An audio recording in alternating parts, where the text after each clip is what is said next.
Well, I know we've been chatting for 5 or 10 minutes, but for the sake of the intro, good morning, everybody. Raymond and I are back to share more of our opinions. And again, if you listen to our opinions, you'll at least probably make the playoffs in fantasy football.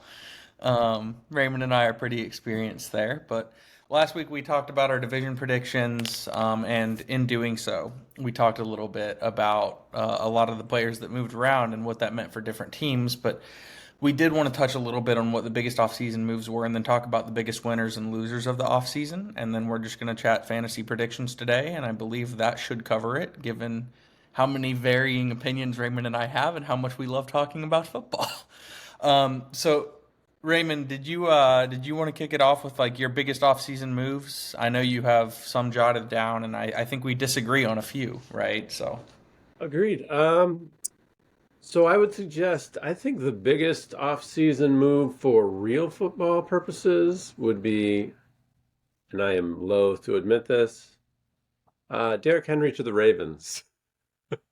Yeah, yeah. I didn't even know he was going to say it, but I felt it.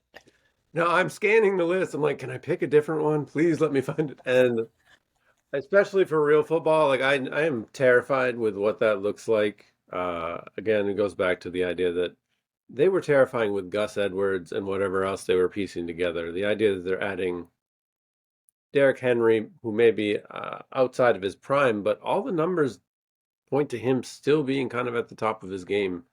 And I have spent, so I've never owned Derrick Henry because I always thought that this would be the year that he would get hurt because he's too big and this is too much. And I've learned that we probably shouldn't be betting against Derrick Henry. Yeah, I agree. Obviously, I was over the moon about that move. In our work chat, I actually, the minute it went out, I think I was in a work meeting or something, but you probably remember this. I just like spammed the work chat. I'm like, it's over for everybody. I thought that was a huge move for sure, especially for real football. I do think that he's going to have a good year fantasy wise. I know he always struggles in PPR. And Monken doesn't really throw to his running backs that often. But I still think he's going to be able to pound the rock. And it is a very run heavy offense we have over there, right? And it's ball control, it's good defense, it's what the Ravens have always done. And now we have one of the most pure running backs to be in the NFL in the last 15 years, right? And I agree, you just don't bet against him. There's some other big moves too. So I'm looking at this right here, and I think the biggest one, it's twofold, but it's for the same team. The biggest ones, Keenan Allen and DeAndre Swift, the Chicago Bears, That's a little bit because cheating, but I'll hear you they out. they just collectively what the Bears did is put together a lot of solid, consistent playmakers.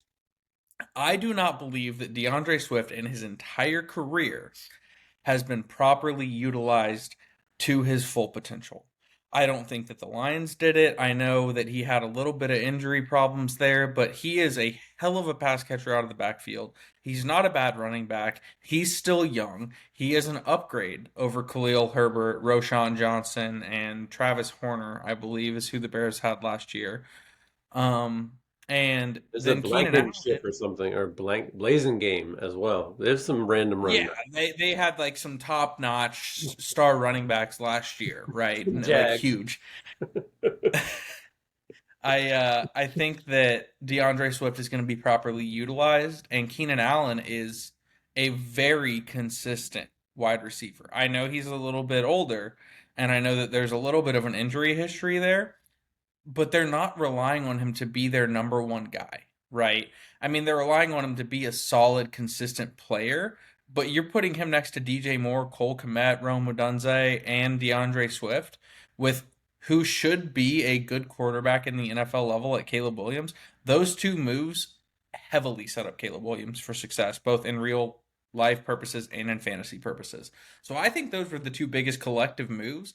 And I mean, I'll go ahead and say that I think the Bears were the winners of the offseason as well Ooh, for winners. how they handled it and for how they were able to build around a rookie quarterback. No rookie quarterback has ever in the history of the NFL been set up for success like Caleb Williams is. And it does put a lot of pressure on him because he has the pieces on offense around him, and their defense wasn't bad last year once they kind of just pillaged the Washington Commanders defensive line, you know.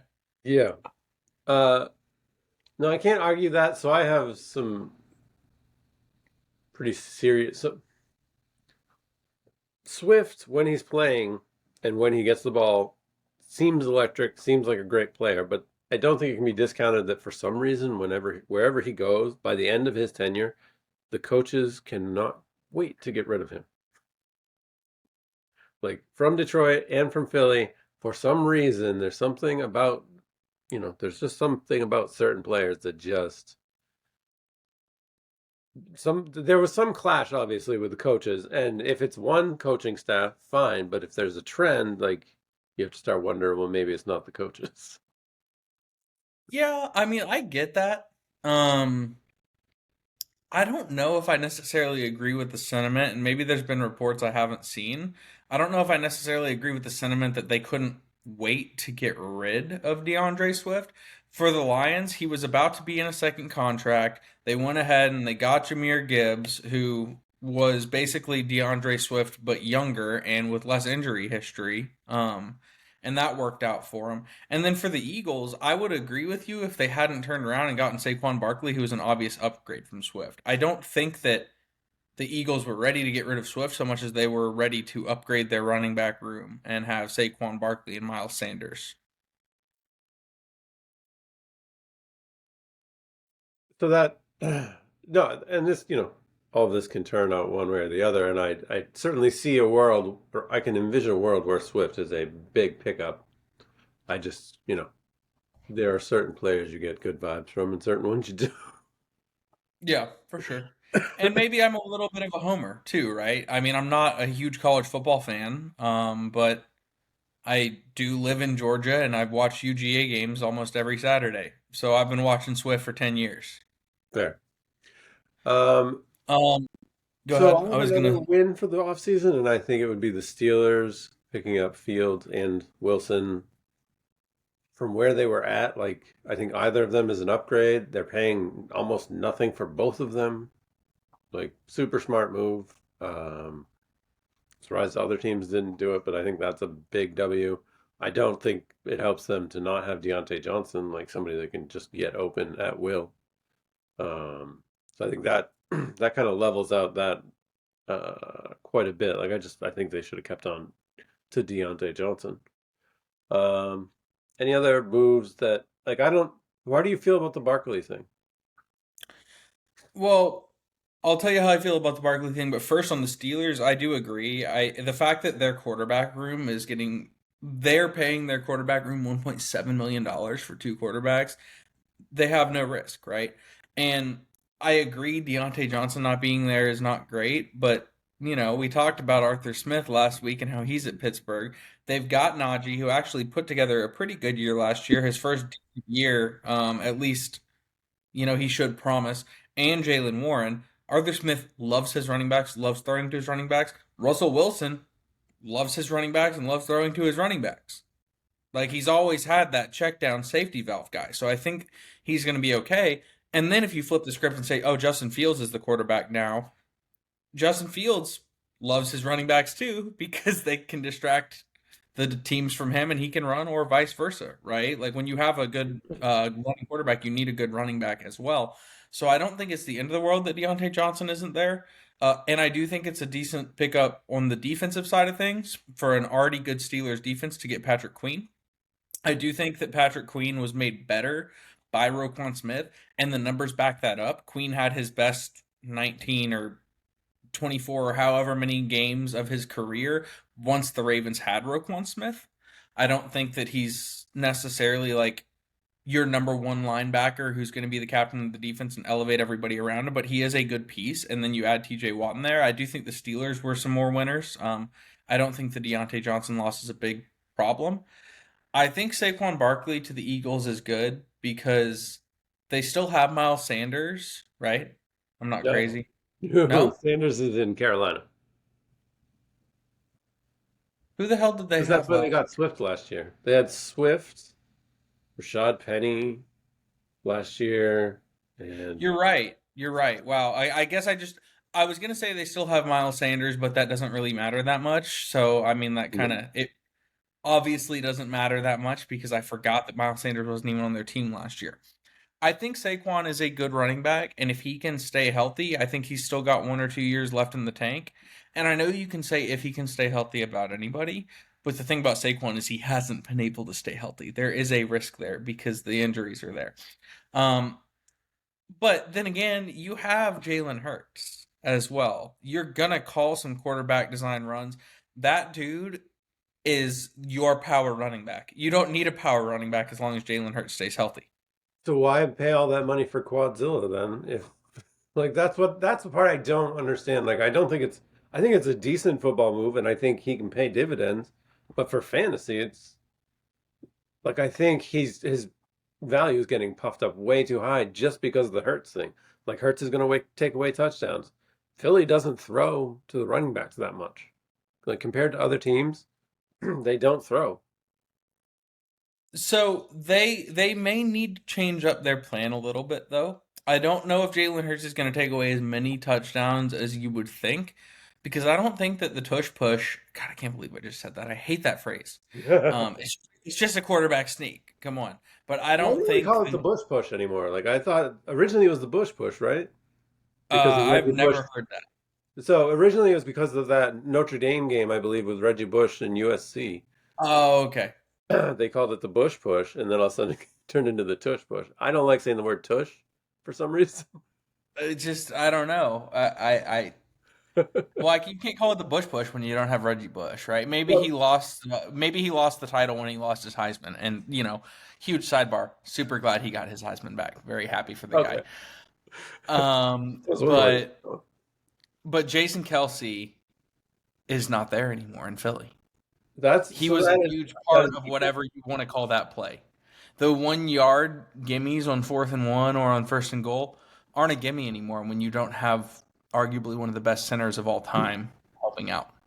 no. So that is no argument there. You're 100% correct. I am just. I mean, not to get off too far, but I am morbidly curious and fascinated with what Philly is going to do this season, just because of they are spectacular falling off last season. Like their fall from grace last season was I don't recall seeing anything like it from last year.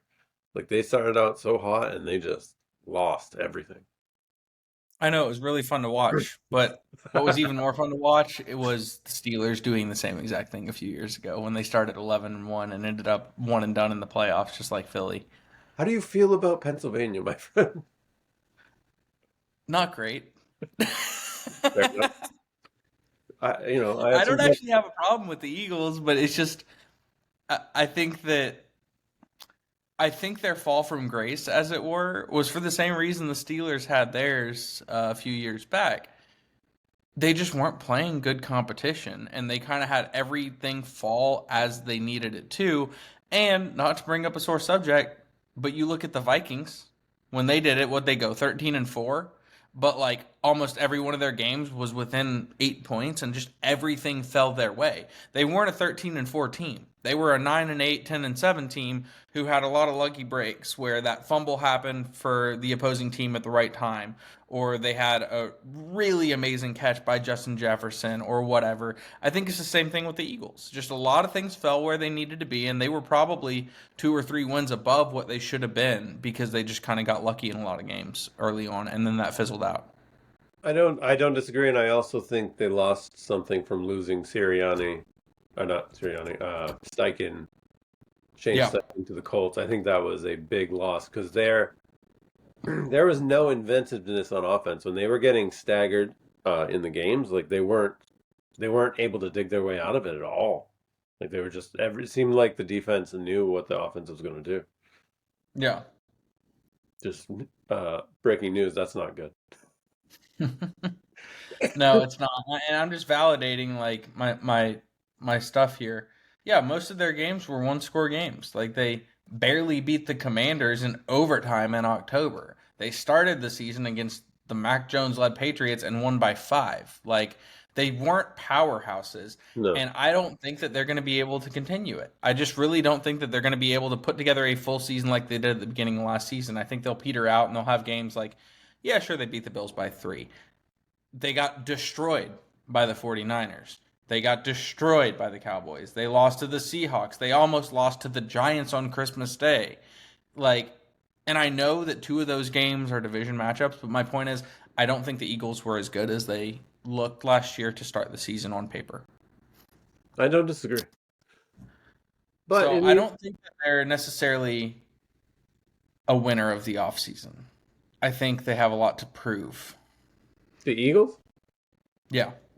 oh, I certainly don't. No, I don't think Barkley. No, I think Barkley is a great splash play for fans that maybe aren't paying attention that much. But I don't think it was the most wisely spent cash. But we shall see. Yeah. So we are venturing dangerously into a lot of real football talk. Um, what I'm thinking to get it back on track with fantasy, we kind of look at, well, we saw these moves happen, but there are cascading or downstream moves on these teams. And what are some of the major fantasy players that are either helped or hurt by some of these moves? Um, Yeah. my dog is trying to talk. No, I know he's got an opinion he wants to share. He is not an Eagles fan at all. Don't That's get a him good started boy. on the Browns. Just disappointed all the way around. That's a good boy right there. So fantasy wise, I think the biggest winners from a quarterback perspective, and this is off the cuff, right? Like I have not done any note taking on this. I want this to be a genuine opinion. From a quarterback perspective, I think that the Seattle Seahawks are winners. Not the biggest winners, but there weren't that many big quarterback moves that just leapt out to me other than the Falcons, but then the Falcons went and did what they did. Mhm. But as far as just sheer upgrades at quarterback that are going to help from fantasy perspective, Kirk Cousins is the answer to me. Absolutely. He's got playmakers around him. He is infinitely better than Desmond Ritter. Now he's got a fire under his ass. He's pissed. He's got something to prove, and he wants to stave off Michael Penix for as long as he can, I'm sure. I don't necessarily agree with that move, but I do think that it's going to motivate Cousins. The other one, this is a sneaky one, and I did touch on it last week. I think the Raiders are going to be pretty good with Gardner Minshew. I don't think that he's going to light it up, but the Jags were pretty good with Gardner Minshew. And he's got more playmakers around him in Vegas than he did in Jacksonville. And the Raiders were pretty good with Aiden O'Connell towards the end of last year. Aiden O'Connell wasn't good, the Jags, I'm sorry. The Raiders did pretty well with Aiden O'Connell towards the end of the year because Antonio Pierce came in as interim head coach and motivated that team. And I think Antonio Pierce is a hell of a coach, and Gardner Minshew is going to manage the game well enough with Devontae Adams and Brock Bowers, and I think that he's gonna put up top 15 fantasy numbers quarterback probably. Interesting. I'm hesitant there. I I wouldn't don't draft disagree. him. So he is eminently serviceable. Gardner Mm-hmm. Minshew, that is. Possibly the worst thing to have for a team in this day and age. Just between, so him and Antonio Pierce are going to win 3 games on gumption alone, Mm-hmm. which is, but that's not what you want as a fan base. Like you need good picks. You need to get like, you don't need, being a middling team kind of sucks because as a Vikings fan, I'm cognizant of this. They are 8-8 all the time and never really get great draft picks, aren't able to improve the way they need to. Like it is not a fun place to be. So I don't disagree with you. I think they're going to be probably the number 2 team in the AFC West because that division is, I mean, the Chiefs have that sewn up, I would think. Um, I don't disagree with the Kirk Cousins of it all. I took, or the Falcons, I guess. I took a bit of a different approach. I picked fantasy winners and losers, so the actual position for, so like for my QB for winner, I have Caleb Williams. I think you mentioned it earlier. No quarterback has number one quarterback has had this kind of landing spot where you're getting this many weapons. So I think Caleb Williams wins the offseason pretty easily. The same reason you said the Bears do. Just Yeah. how can you argue with that? The next one I'm split between JJ McCarthy and Sam Darnold. Because I love the situation that you get to be in for whatever Minnesota quarterback is going to be. I think it's a very soft landing spot, similar to Chicago. And I think they're probably going to start Darnold.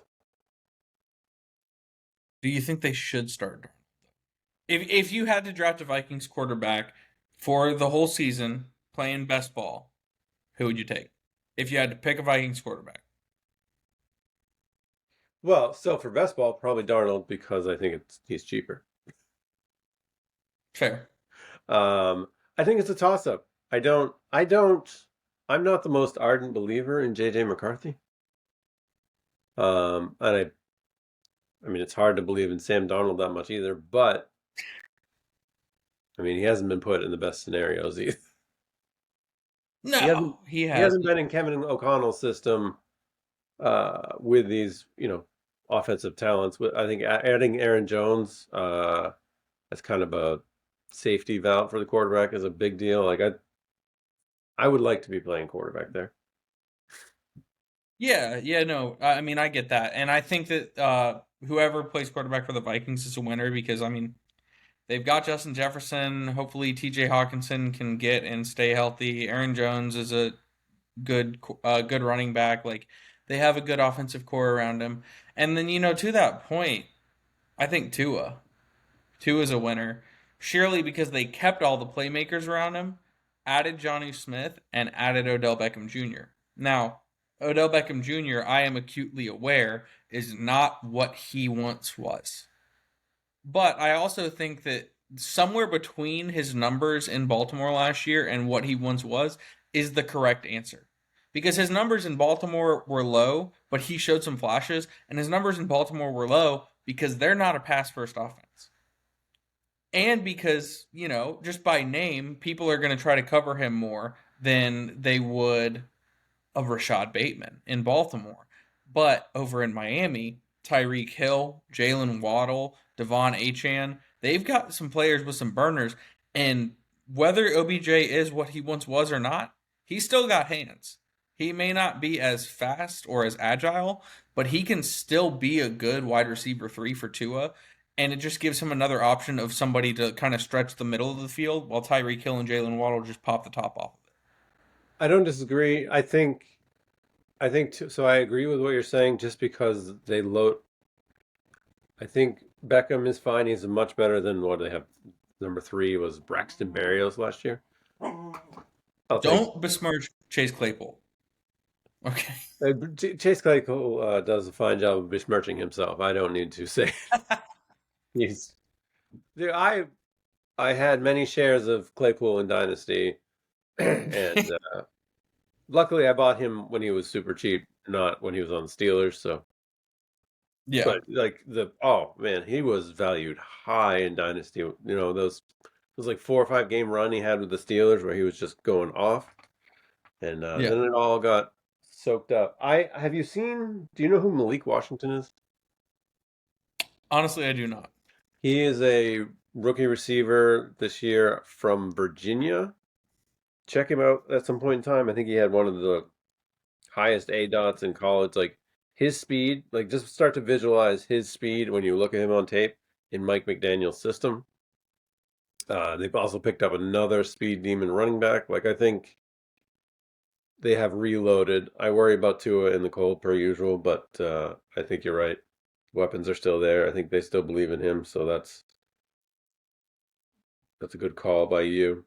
So as far as losers, first loser I have is Josh Allen Oh, because I don't like they got rid of Stephon Diggs. Like they may think that he's washed, all of this, but no Stephon Diggs, no Gabe Davis. Like I hate Gabe Davis, but even I know that MVS. is a poor man's Gabe Davis. Like, and then you're losing Diggs to have Keon Coleman. Like, I don't understand. It's hard to see what they're doing. Like, I like to think that Josh Allen can get out of this. I think I love Josh Allen, but they're not making it easy on him, I don't think. No, I agree, and I'm looking at stats right now because like as of now on their depth chart, Khalil Shakir is their number one. Hey, I have It's Khalil Khalil in Shakir, Keon dynasties. Coleman, and Curtis Samuel. Khalil Shakir had 39 catches last year. That's like 2.4 a game. And I know he wasn't asked to be a number one, but I just don't think that he's a number one.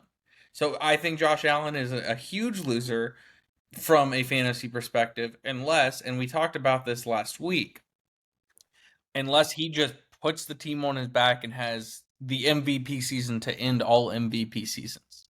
If he has to But the rush for problem, like 1,000, right? Well, and the problem with that too is that you still have James Cook, who is a damn good running back and proved that last year. So it's not just going to be Josh Allen, right? Like it's not something where he's going to be the only one running the ball and getting all the touchdowns. Cook's going to take some of them too.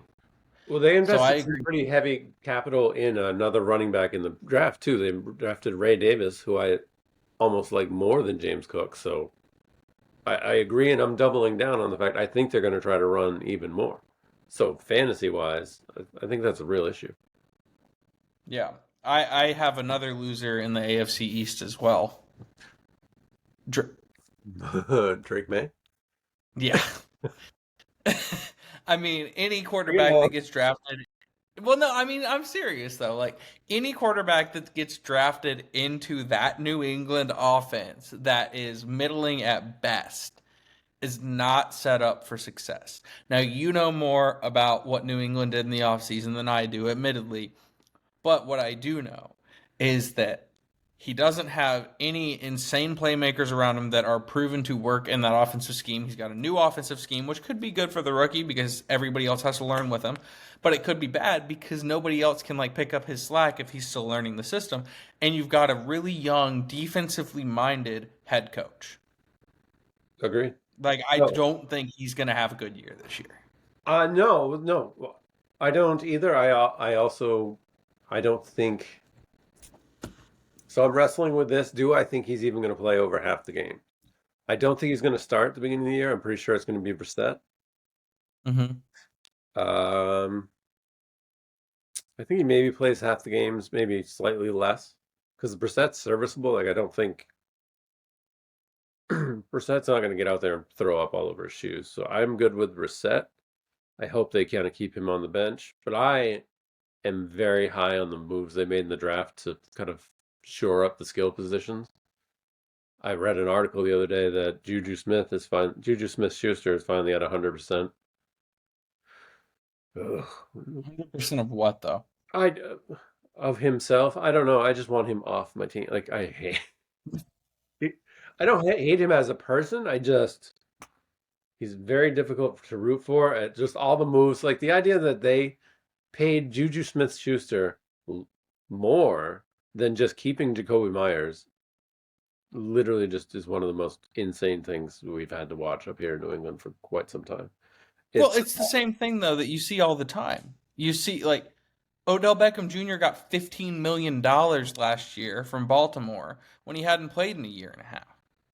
It was a huge risk. It's because of his name and people recognize that one-handed catch that he had, right? And Juju had like one really good year with Roethlisberger in Pittsburgh, and people no, still think of him as that guy.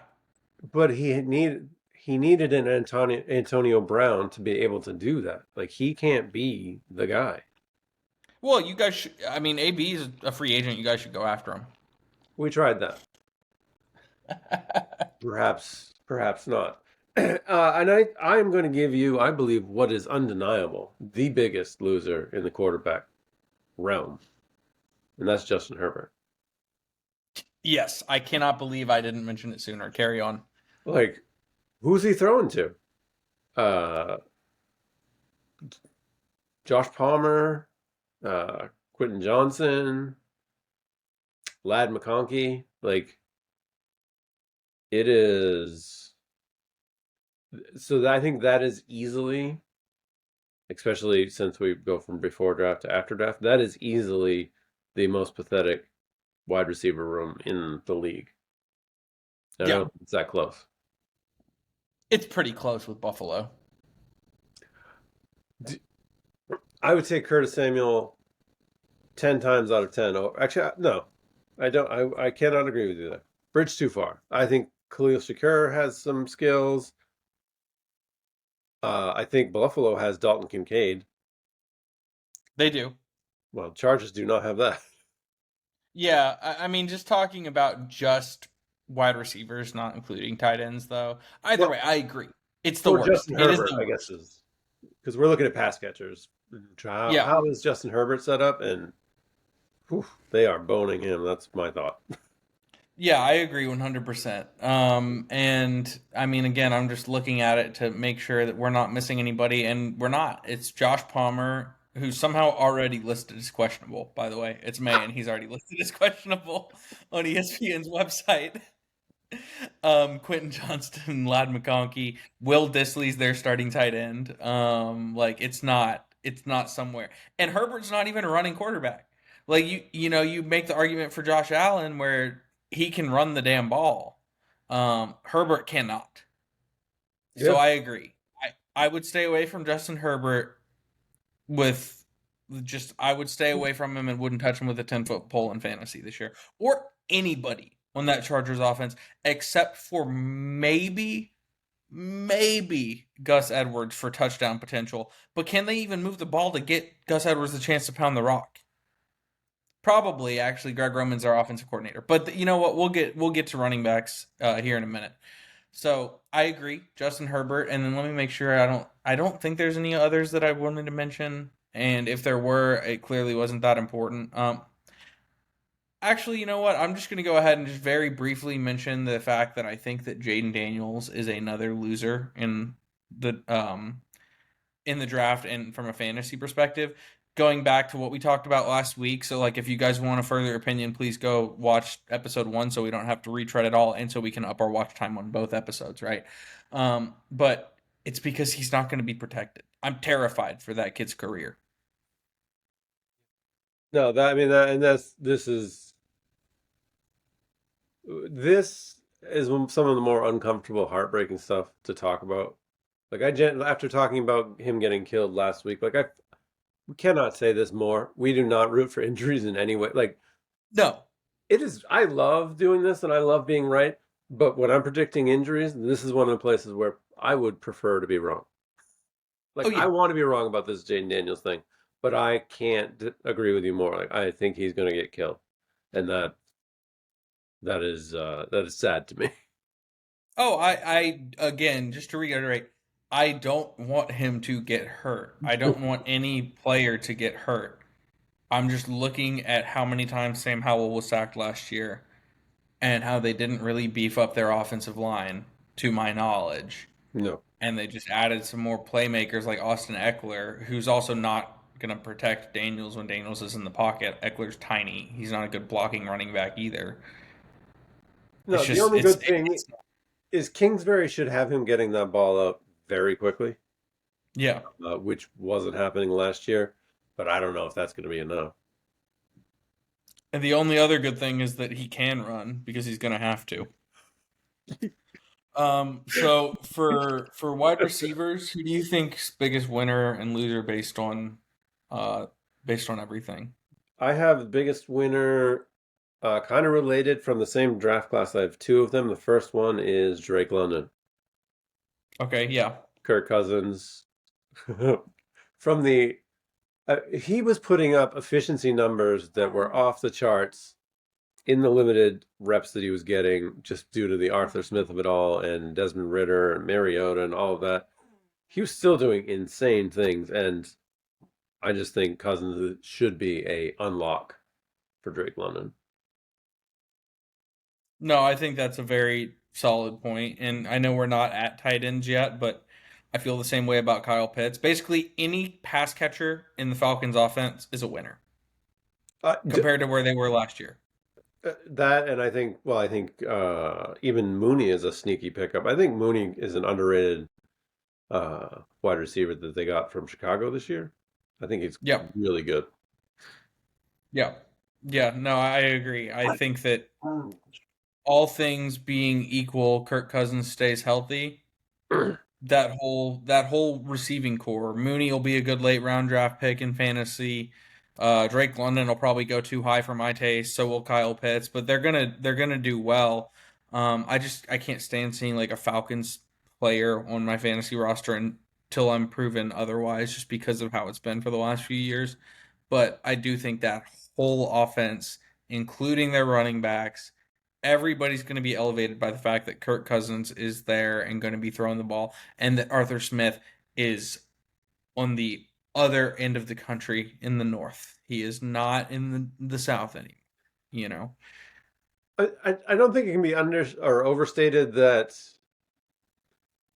you know, sometimes you see these offenses that are really good, and sometimes their defense is so good that the offense doesn't need to score that much, and it kind of puts a cap on the offense. We don't have to worry about that with Atlanta because their no, defense is not good. So it's going to be yeah, Kirk Cousins, get out there and light it up because we have no way to stop the other team. yeah, no, I agree. I think there's going to be a lot of high scoring affairs in Atlanta this year. I think for me, and you guys are going to start noticing a theme here. But my two biggest wide receiver wins Mhm. are I kind of did the balloon thing because I was holding up the two. That's what you get for having FaceTime on your computer, I suppose. DJ Moore and Tyreek Hill. DJ Moore, because there was an upgrade at quarterback. I don't think Fields was the full problem, but I do think Williams is an upgrade from a passing perspective.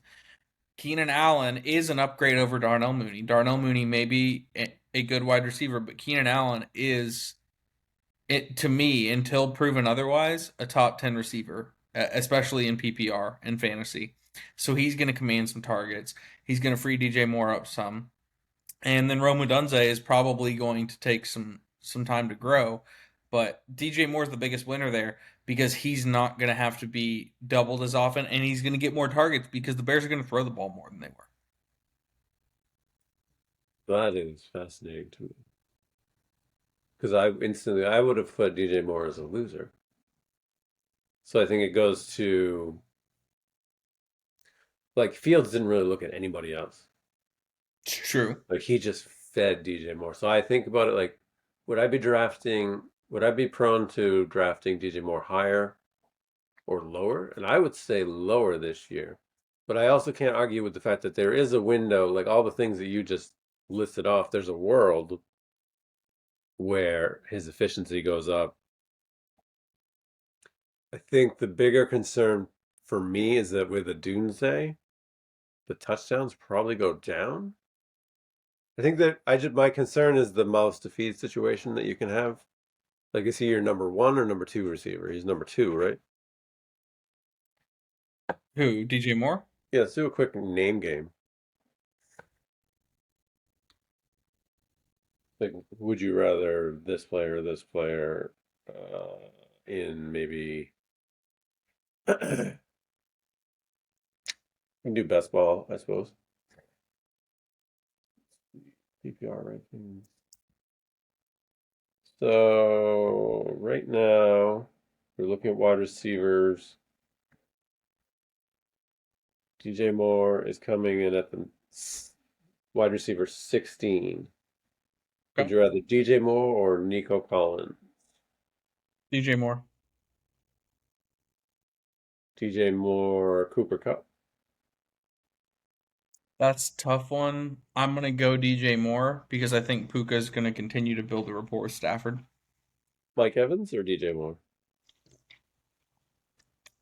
Um, as my wide receiver two in fantasy, probably unless I go running back, running back. Um, I'm going Mike Evans because he's more consistent. Touchdown upside with Evans. I'm thinking like Yeah. that's huge. So I think he's accurately placed there. I don't. I Yeah. I think I might have been overvaluing the loss that he might have been taking because you're right. He could just be on a considerably better offense. Well, and I double checked just because I like to make sure before I say things that they're at least factually accurate before I share my opinion based on fact, right? Mhm. He only had 8 touchdowns last year. He had three in one game. So his touchdown upside or his touchdown potential isn't much to take away because he only had 6 games with a touchdown. Granted, he had 8 total, but he only had 6 games where he scored a touchdown. So I don't think that that's going to be a problem. So how many targets did he get last year? Hmm. That's so I think that's the biggest thing is that I don't so he had 136 targets last year. I just don't with all the people like you're suggesting that Swift is going to get heavily involved in the passing game. Like, are there enough targets to get Allen, Moore, Odunze, Kmet? That's still only 8 a game for more. If Williams throws the ball 30 times, you throw to Moore 8 times, Allen 6, Odunze 5, and then there's 11 for their tight ends and running backs. And that's at throwing the ball 30 times a game. Right, but I think it flips because I think with Allen there, he becomes the volume guy. So I think when Allen's healthy, he's going to get the most targets just because of the routes that he is prone to run. So I think That's fair. Moore will probably be closer to 5. Hmm. Well, we will see. And Yes. when you draft Keenan Allen early in our fantasy draft, I'll make sure to draft DJ Moore, and then we can put our money where our mouth is. Oh, I am not drafting. I am terrified for his old bones in that Chicago weather when it gets to be wintertime. Like Oh yeah, I think he's in for a rude awakening coming from LA to Chicago. Like, Soldier Field is unforgiving during those winter that's months. fair. That's fair. But we'll um, see. so the other winner I have is Garrett Wilson. Just because Aaron Rodgers is healthy, Aaron Rodgers is right? healthy, and they didn't really do much. Like they got Mike Williams. Okay, they didn't go for Brock Bowers. They picked up Malachi Corley in the later rounds, but they didn't go for like a first round pass catcher. Um, yeah, I think the sky's the limit. I mean, what Wilson has produced, similar to London, like what he's been able to do with really horrible quarterback play, is pretty impressive. So, what does he do with Aaron Rodgers? I feel like should be a pretty good season for him. I agree. And I think, from a longevity standpoint, from a dynasty perspective too, Garrett Wilson's a winner because they went Jordan Travis. And I know he's not going to play this year, but Rodgers is getting old, and natural remedies and ayahuasca can only fix so many injuries before you end up in an insane asylum. Um, you can't take ayahuasca every time something hurts, or you're gonna go cuckoo. Um, I think that ship has sailed. No, he's already a little kook. fair, that's a fair point. But he's a hell of a quarterback. Oh, So I that. do think Garrett Wilson. I do think Garrett Wilson is a big winner. Um, I think one of the biggest losers. Well, let me go back. Just very briefly, let me say I said Tyreek Hill is a winner. And that just goes back to OBJ commanding at least a little bit of attention from the defense because he is an upgrade from any of their wide receiver threes. So it's less likely that Tyreek Hill is going to be double covered. And we know what he did when he was double covered last year. It didn't matter. But yeah, Right. if he's healthy, it doesn't matter. And Tyreek Hill needs to have a good year because he needs a third contract because he's got like 30 children to feed. Um, But who do you think your biggest? Well, so you said DJ Moore is one of your biggest losers at wide receiver, No, so right? that wasn't the one I hadn't he hadn't come to mind as the biggest loser, but it was when I heard his name, I'm like, ooh, he would be on the L list for me. Hmm. But So who else do you have on there? I have fantasy wise, Stephon Diggs. Okay. Um, I just don't know. I just don't. I think it's going to be great for the Texans. Like having that receiver room for the Texans, adding him, I think is tremendous. He's not going to get the touchdowns there. I just don't see where he's not going to command the same kind of targets. I don't imagine he will, at least in Texas or in Houston. I think CJ Stroud is pretty in the tank for Tank Dell. Ooh, see what I did there? And Mm-hmm. I love Nico Collins, so I just don't know how. This is another one, much like DJ Moore. It's like, well, he's used to getting 13 targets a game. I don't see how he gets that. And by the end of the year, he wasn't getting those 13 targets a game in Buffalo, and he was He was crying about it. exactly. So He was I don't know being, how well that pans out. yeah. No, I agree with that for sure. But the flip side of that is honestly like you could make that same argument to me at least for Nico Collins and Tank Dell. Going back to if you asked if I would take DJ Moore or Nico Collins, I would take Nico Collins because Stephon Diggs is going to command some targets. Maybe not the 13 or 14 that he wants, but he's going to command some, right? Mhm. I think, and I'm sorry, buddy, just going to say it. One of the biggest losers at wide receiver from a JJ, fantasy perspective is Justin Jefferson. I can't argue that much with that. He was like number one pick last year, and he deserved to be when he was healthy, right? Hell, he wasn't even healthy, and he still had an amazing season in the games he played. Um, and I'm not saying that I don't believe in JJ McCarthy in the long term, but I think the offense is going to change a good bit, and it's not going to be as much airing it out, and it's not going to be as many targets. The only thing that Justin Jefferson has going for him from an upside perspective is that he can be a safety blanket for McCarthy or Darnold, but so can TJ Hawkinson. But I don't. So the word on Hawkinson is that they don't even have a timetable for his return. Like apparently his knee injury was worse.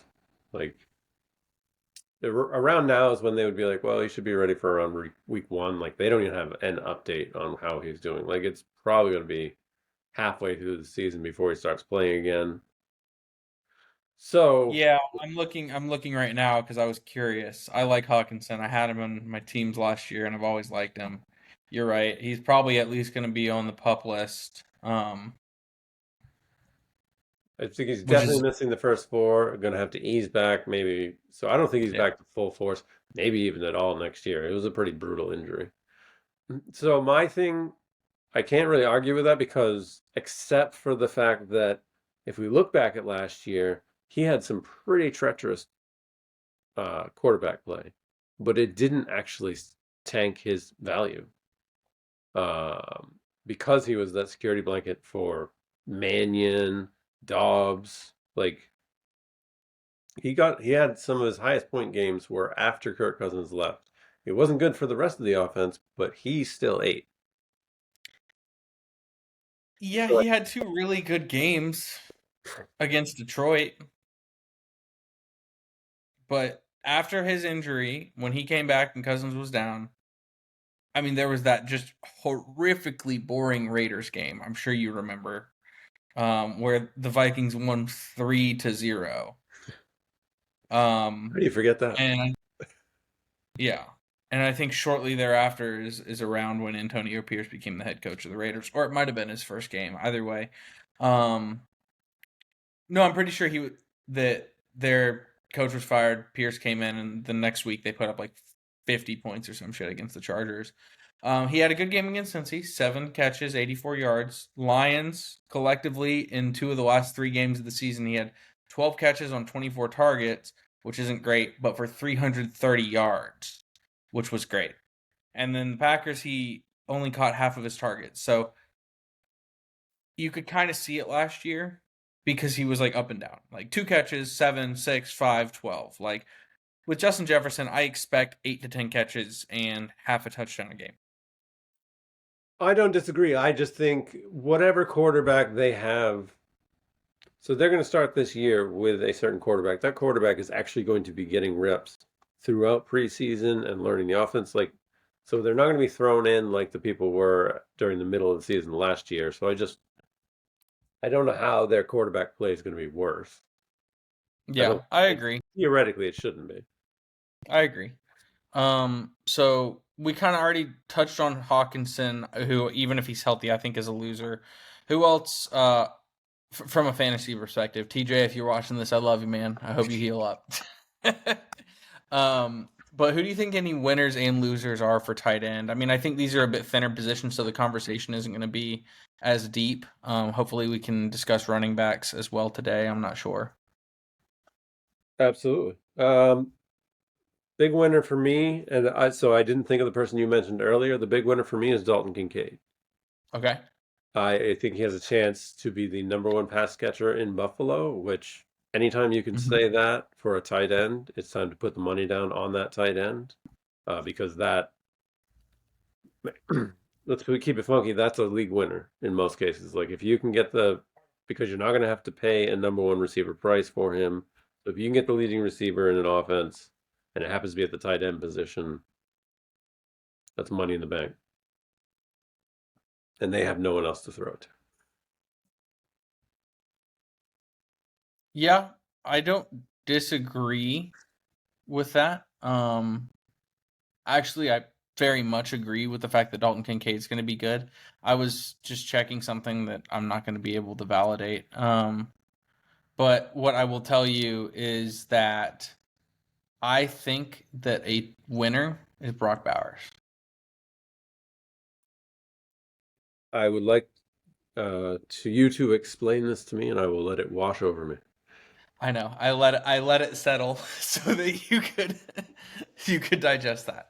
The reason I think that is because we've already talked about the fact that Gardner Minshew is serviceable, a game manager, Hmm. whatever, right?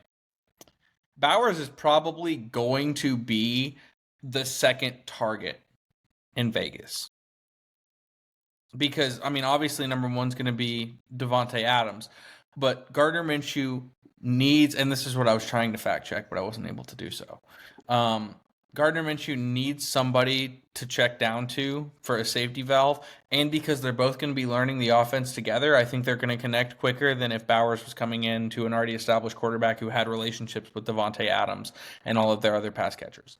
So I think that Bowers, especially in PPR, he's not going to be a top three tight end, but he'll be top 10 for 4 or 5 catches a game, 50, 60 yards, a couple touchdowns here and there. I think that he's going into a really good situation for a rookie tight end. So you okay? Let's. So you are. Where would you suggest he's going to finish the year? Tight end, what? In let's say PPR. Okay, let's think. Obviously, he's not going to finish above Mandrews, Kelsey, Kittle. I don't even think he'll finish above Hawkinson if Hawkinson comes back in week 5. Dalton Kincaid, that's 5. There's probably a couple people that I'm forgetting about. Tight end 8, Eight, better than Kyle Pitts. probably. I Really? I don't I do not trust Kyle Pitts. I said he was a winner because Cousins is throwing him the ball. I don't trust him. You know, Evan he Ingram. bitches and moans for targets, but he doesn't do anything with the targets when he gets them. The only reason the Falcons took him was because he had a wide wingspan and he hasn't shown the ability to take advantage of that and like play jump ball against defenders, I don't feel. Do you take him over Njoku? Yeah, 100%. Interesting. Because Joe Flacco's not throwing the ball. Flacco and Njoku loved each other. Watson has never thrown to Njoku as much as Flacco did at the end of the year last year. Yeah, I know. Yeah, I know. So another winner I have for tight end is Jonnu Smith. Mm-hmm. I think that pickup for Miami is a match made in heaven. They've been trying to make a thing out of Durham Smythe for like 2 years. I think Jonnu gives an element of speed to the tight end position that is going to mesh well with McDaniels. No, I think that's fair too. I'm Plus, you don't trying have to to pay think. anything for him. Like he's Right. cheap as hell at this point. Well, and again, going back to that Miami offense, he's going to be open a lot because they're going to have to be focusing at least on Tyreek Hill and Jalen Waddle, at least. Hmm. Well, and So he's Achan going to when be he's a nice healthy, safety. You what? and Achan when he's healthy. Right. Which I hope he stays healthy for Me sure. too. Um. So I agree. I don't think there's any like. I'm just trying to think of any like top tight ends that actually lost something. But most of the top tight ends kept their quarterbacks, right? Kittle, Kelsey obviously won because he got a contract. Andrews, I think, is a bit of a winner. And you know what? Here's another winner. I was just thinking out loud, but it got me there. Isaiah Likely. He's a winner. Doesn't Andrews have to be a loser by default? No, because Likely plays more of a wide receiver role. I know he And with did. OBJ gone, Likely's going to get more targets. Such a weird offense to predict. I mean, you very well could be right. I don't want anything to do with that offense. From a fantasy point of view, like it's kind of a pain. The only players that I would draft on the Ravens offense are obviously Lamar Jackson, Zay Flowers, Derrick Henry. Where do you value? How do you value Zay Flowers? Like one, two, three receiver. Like what is he to you? Two. Because he's a flex to me. Nah, he's a two. I find the way they distribute the ball and how the Ravens, I just feel like he will get blanked out. And I could be remembering this wrong. It just feels like he'll go a game without like hardly any targets, and you're just like, why did any of this happen? I mean, he had 77 catches last year, which is like almost five a game as a rookie. No, and I But love ultimately, like I love the talent. Like I think Flowers is amazing. Plus, he's a BC guy, so gotta love that. he only had two games with less than three receptions all year, and he had most of his games. He had five, six. He had nine against San Francisco. He had 108 targets, so he had what's that? That's Six. more than I had thought, so that's pretty good. Yeah, yeah. He had like 6.5 targets a game. Um, so you had started to bring up losers for the tight end position. My losers are Michael Mayer. See, I don't even know who that is. He was the tight end, the rookie tight end the Raiders drafted last year. Oh, well, yeah, then yeah, he is. No, he was like behind Kincaid and Laporta. He was supposed to be like the third tight end, highly touted tight end in the group. Yeah. That's why, frankly, that's why the Bowers pick seemed so off the wall by the Raiders because they just took a tight end very early last year. No, not the same. So my Mayer is a very much inline tight end, blocking, great blocker. Not the same kind of player as Bowers by any stretch. I don't see how he has any chance to do anything. So I would say Mayer, and then I put in Joku because of the Yeah. fact that they're going back to Deshaun Watson. Oh, so I see. You got all squirrely when I was saying how Njoku wasn't going to be good, and I thought you disagreed and you were just moving on, but you were waiting to talk about losers. Yeah, exactly. I think I love the talent of Njoku. I'm like watching him get uncorked last year with Flacco. I'm like, this is amazing. I've always believed in Njoku, and I am terrified that you are correct, and we are going to go back into Njoku being a non-factor. Yeah, no, I totally agree with that. And it's sad because oh, I'm sorry, one more winner. Just checking myself real quick. Pat Fryermuth. The moose is loose.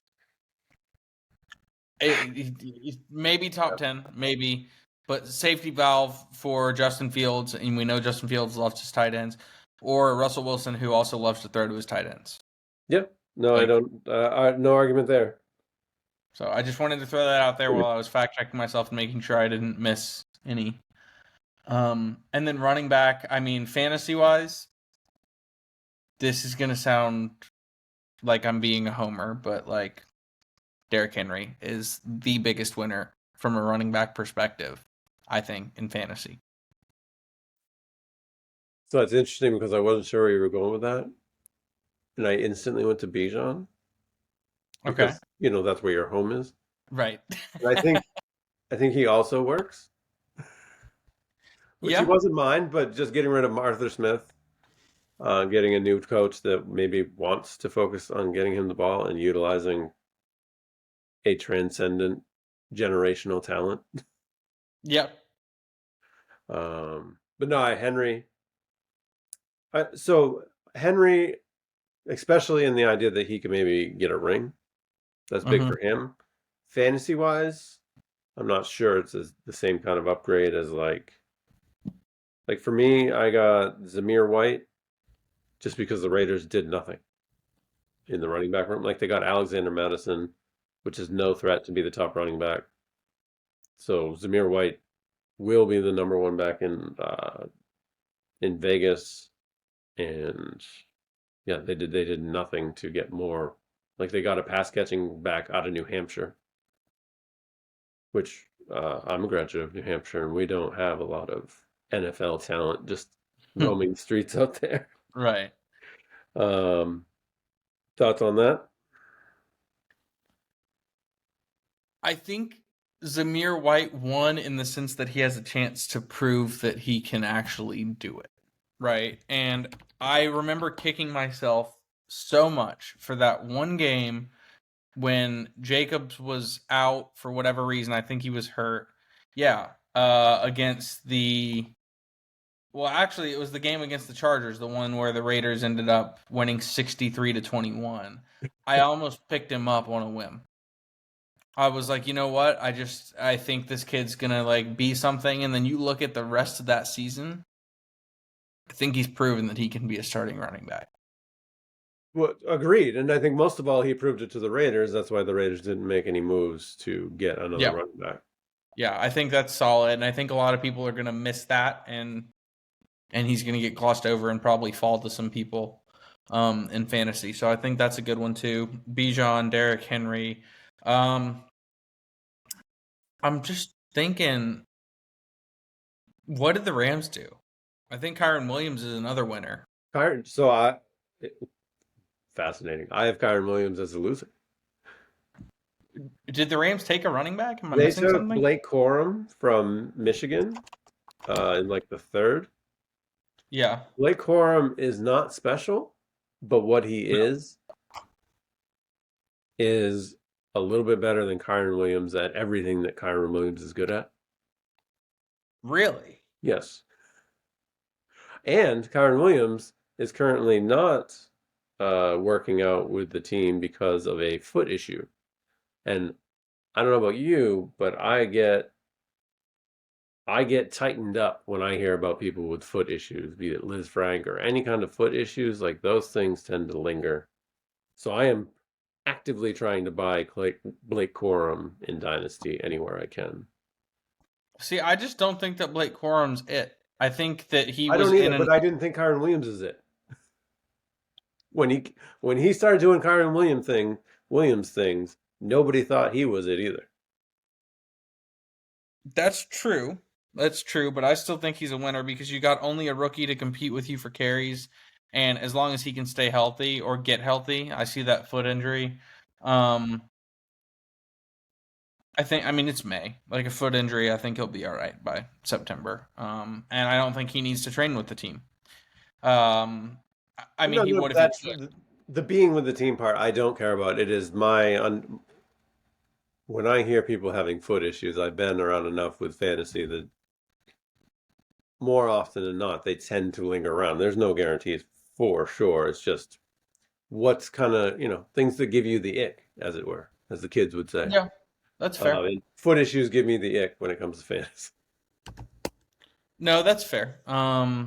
But it'll be the good news is like no drafts are happening anytime soon. Like I think there's probably people will start drafting towards the end of July, right? So we'll know more by then for sure.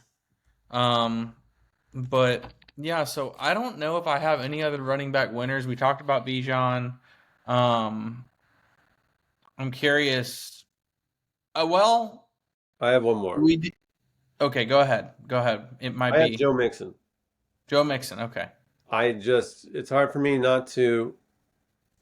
I saw what Devin Singletary did in that Texans offense, which I think is going to be better this year. And I just believe Joe Mixon's Devin Singletary impression will be better than the actual Devin Singletary. I think he's a more talented back. And I think they're going to, with the money they put into him, it feels like they're going to try to ride him until the wheels fall off. So I just think Joe Mixon's going running back 16 over James Cook, or behind James Cook, behind Josh Jacobs, and I would take him ahead of both those players. That's fair. Um, I would definitely take him ahead of Josh Jacobs, and you said he's going behind James Cook. Yes. I don't know if I would take him behind James Cook or ahead of James Cook, but it's close, right? The reason I might not is because James Cook doesn't really have a lot of competition up there in Buffalo from a pass catching or a running standpoint, other than Josh Allen, who is not the running back, right? But still, I agree. And then, all right, I have not done a lot of research into the Tennessee Titans. They are a franchise that I sometimes wish did not exist. They're my least favorite team outside of the AFC North. Probably even worse than the New England Patriots as far Worse as than the my. Cowboys? Yeah, I mean the Cowboys. I just feel bad for them. The Cowboys are kind of like the Browns. I'm just like they're there. I know it's your year. You know. Ouch. um, Tennessee Titans depth chart. You see where I'm going with this, right? Oh, I'm just checking. no, it is on my, like, we are simpatico here. I'm not sure which one you're picking as far as which running back you might be picking, but I have a Titan on my list. I think my Titan is not the same as yours. Ooh, Do you okay. have Pollard? No, I have Spears. Okay, I do too. I I think love he's Spears. yeah. I owned a lot of Spears. I was very excited about him going into this year, and then I saw the news feed when I saw that they picked up Pollard, and I just, why? Like, these teams usually hear them go out and get, like, all right, Spears is tiny. Let's get a bruiser to pair up with Spears. Not let's go get the same exact running back in Tony Pollard.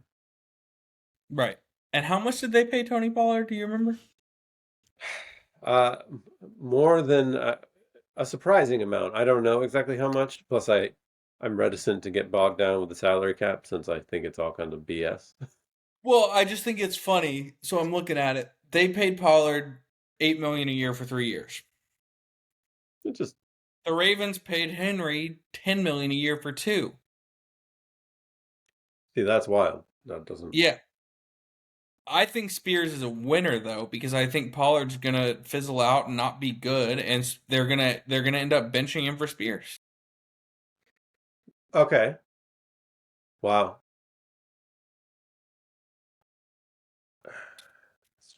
Okay. I mean, Tony Pollard lost carries to Deuce Vaughn last year.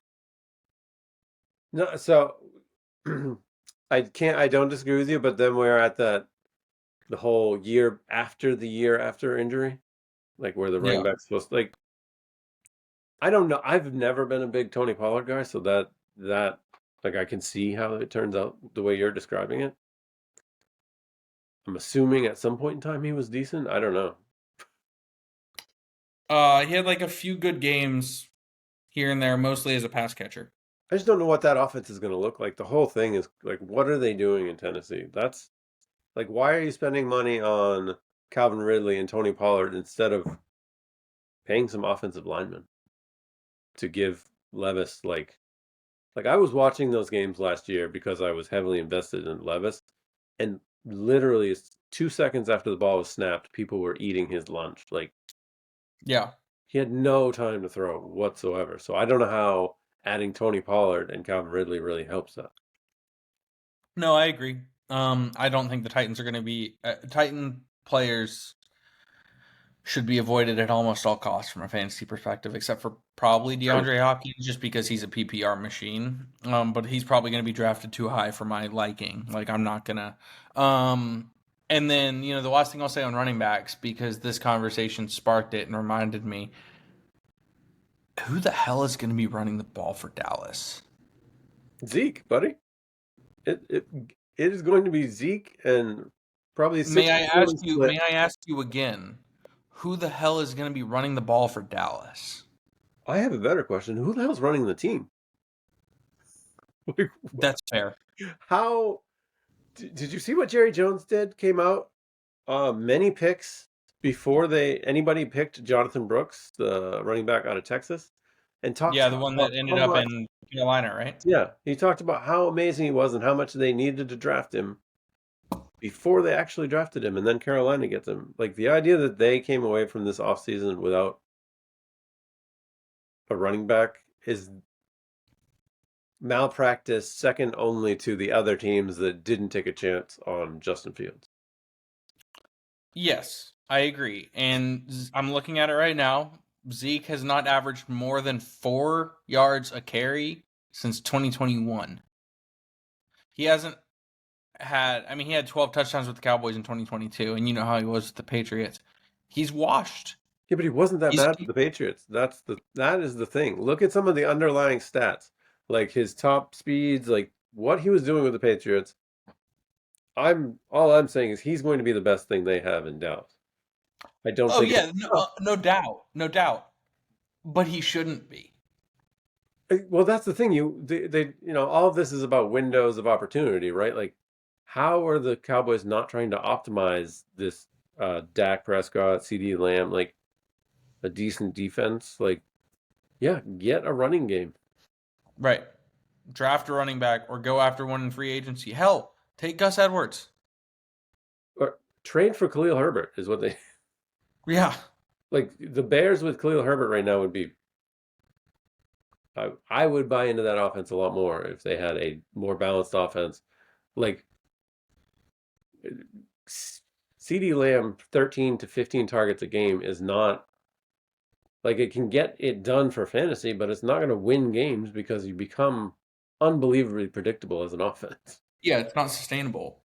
So I think that covers it on my end for running backs. We already talked about all the others. I don't know. I know we're a little bit over the hour mark, and I know we could continue talking about this for quite some time, but I didn't know if there was anything else that was like leaping out to you that you wanted to mention before we kind of wrap this one up. No, no, and I like to use these points of time for anything that's leaping out to me to put on the list for discussion next time. Perfect. Cool. Well, I next time I think we'll probably talk about a little bit of maybe we should do a couple mock drafts and talk about our results and where things fell. Either mocks or best ball. So I already have one best ball and I'm going to be doing another. So we'll figure something out. We can kind of share our results there. Love that. Absolutely. All right. Hold Yeah. on. I'm going to stop recording. Appreciate it, everybody. Like, comment, subscribe, all that good stuff. Go Ravens.